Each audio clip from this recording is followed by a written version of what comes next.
성도 여러분, 말씀의 자리에 나오신 여러분들을 환영합니다. 이제 안식일 예비일이 되었습니다. 주님 만나기를 준비하여 성막에 임재하시는 영광의 하나님을 뵙는 복된 안식일 맞으시기를 축원합니다. 우리 기도로 말씀의 시간을 열겠습니다.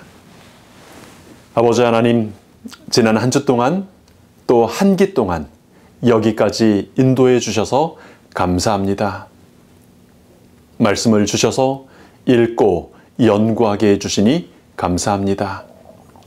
이 말씀들을 함께 나누며 배울 안식일 학교와 또 교과 반원들을 주셔서 감사합니다. 안식일 학교를 통하여 그리스도의 장성한 분량에 이르기까지 성장하는 자녀들 되도록 인도하여 주시옵소서.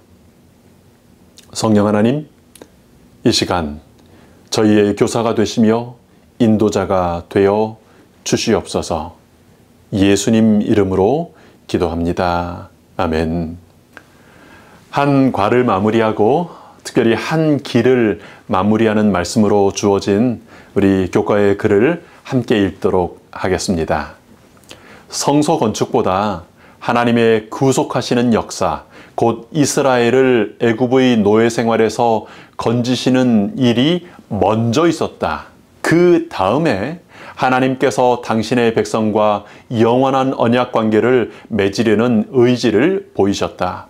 그분은 그들의 하나님이 되시고 그들은 그분의 백성이 될 것이었다. 여러분, 똑같은 일을 하는데요, 순서가 바뀌면 모든 것이 달라집니다. 여러분, 거래 관계에 있는 사장님은 먼저 일하고 자격이 있을 때 쉬라고 합니다. 1년을 일해야 휴가를 준다고 하죠. 그런데 사랑의 관계에 있는 어머니는 먼저 쉬고 힘나면 일하라고 하십니다. 일하고 쉬고, 쉬고 일하고, 똑같이 두 가지 일을 하는 건데 순서에 따라 우리의 마음도 그 관계의 양상도 달라지는 것입니다. 하나님 앞에 나아가는 사람들이 똑같은 일을 하면서도 순서를 뒤집어서 율법주의적인 삶을 살게 되기도 하고 정말 기쁨 가운데 은혜로 살기도 합니다. 힘이 나서 감격으로 살기도 하고요. 두려움 가운데 억지로 하기도 합니다. 구속하시는 역사를 보기 전에 성소 건축을 먼저 하려고 하는 사람들이 있습니다. 구속하시는 기쁨을 알려주기도 전에 성소 짓는 법을 먼저 가르치려고 하는 그런 교회도 있습니다. 출애굽 당시의 사람들을 대하실 때나 성육신하셔서 사람들을 대하실 때나 하나님의 방법은 늘 동일합니다. 예수님은 사람들의 필요에 관심을 보이셨고요. 사람들의 필요를 채우신 이후에 그들이 충분히 은혜를 받은 이후에 복음을 선포하시고 나를 따르라고 하셨다고 영감의 글은 기록하고 있습니다. 잘 믿고 신실한 제자가 되면 고쳐주겠다고 하신 적이 한 번도 없습니다. 성소 건축보다 구속하심, 곧 노예 생활에서 건지시는 일이 먼저였습니다. 그리고 나서야 언약 관계로 당신 자신을 죄인들과 함께 묶으실 의향을 보이신 것입니다. 혹 성소 짓는 일을 먼저 하시느라 지치신 우리 믿음의 가족들이 있으십니까? 구속하시는 하나님께 이제라도 더 먼저 나아가시기 바랍니다. 혹 여러분 다니는 교회에 내 곁에 그렇게 지친 사역자들이 좀 보이십니까? 알게 모르게 부담을 가지고 교회를 다니는 분들을 혹 보신 적이 있으신가요? 구속하시는 하나님을 만날 수 있도록 기도해 주시고 격려해 주시고 함께 해 주시기 바랍니다. 일은 좀 나중에 해도 괜찮습니다. 먼저 구속하시는 역사를 맛보기 위하여 시간을 내어 기도하고 찬양하고 말씀을 깊이 묵상하는 일이 먼저 있어야 합니다. 사랑하고 사랑받는 하나님의 사랑을 체험하는 일들이 먼저 있어야 하는 것입니다. 여러분, 그것이 하나님의 방법이고 하나님의 사랑의 순서입니다. 우리 교회가 거래로 이루어지는 장소, 강도의 굴혈이라고 장사하는 곳이라고 예수님 선언하셨던 그런 곳이 아니라 순서를 잘 기억하여 먼저 사랑하는, 먼저 구원을 경험하는 그런 기도의 집이 되기를 바랍니다. 네, 여러분, 어떻게 하나님의 구속을 경험하게 됩니까? 어떻게 노예 생활에서 건지시는 것을 경험할 수 있을까요? 먼저 구속을 경험해야 한다고 했는데 그것도 안 하고 성소 건축도 안 하면서 이제는 그냥 모르겠다, 아무것도 안 한다라고 시간만 보내는 그런 그리스도인들이 점점 많아지는 시대가 되지 않나 싶습니다. 여러분, 어떻게 구속을 경험할 수 있을까요? 교과는 부조와 선지자의 글을 인용하여 이렇게 그것을 설명하고 있습니다. 이리하여 성막과 후에 그 대신 세워진 성전의 봉사에서 백성은 날마다 그리스도의 죽으심과 봉사에 관한 위대한 진리를 배웠고 그들의 마음은 해마다 한 번씩 그리스도와 사탄 사이의 대쟁투의 종국의 사건들, 곧 죄와 죄인들로부터 우주가 최종적으로 정결케 되는 사건을 향해 이끌려 갔다. 성막 혹은 성전에 나와 매일의 제사와 연례의 제사를 성실하게 드림을 통해 하나님의 구속의 진리를 배우게 되었던 것입니다. 그리스도와 사탄 사이의 대쟁투의 결말을 성소를 통하여 미리 알게 되는 것입니다. 하나님께서는 우리가 사는 이 마지막 때를 위하여 이렇게 경고하시는 정의를 하셨습니다. 모이기를 패하는 어떤 사람들의 습관과 같이 하지 말고 오직 권하여 그 날이 가까움을 볼수록 더욱 그리하자.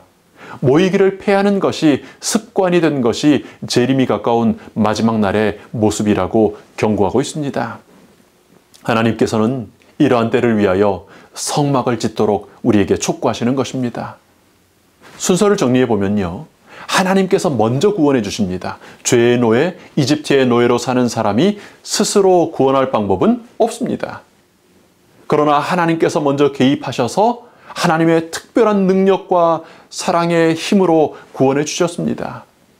그렇게 시작된 출애굽에는 분명한 목적이 있습니다. 예배를 드리는 것입니다. 하나님을 만나는 것입니다. 그런데 하나님을 한 번 만났다고 죄인이 영원히 이제는 문제없이 의롭게 살 수 있는 것이 아닙니다.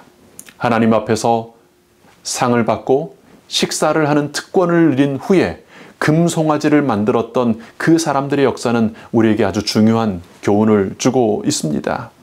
그래서 하나님 만남의 예배가 지속되는 것이 중요합니다. 반복되는 것이 중요합니다.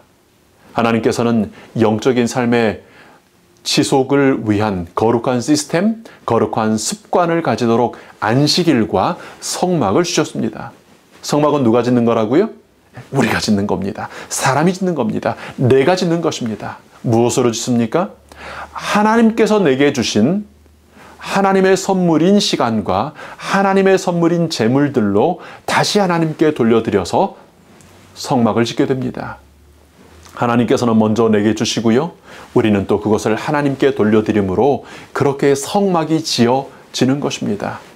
그러면 그렇게 지어진 성막이 있을 때 하나님은 반드시 그 성막에 임하셔서 우리와 항상 그 가는 길에 매일 만나 주시는 것입니다. 보시면 하나님과의 관계는 일방적인 것이 아니죠. 계속해서 주시고 돌려드리고 또 다시 임하시고 주시고 돌려드리고 하는 것의 연속입니다. 이제 출애굽기 연구는 이렇게 마쳐지지만 광야 교회 생활은 하늘 가나안에 들어가기까지 계속될 것입니다.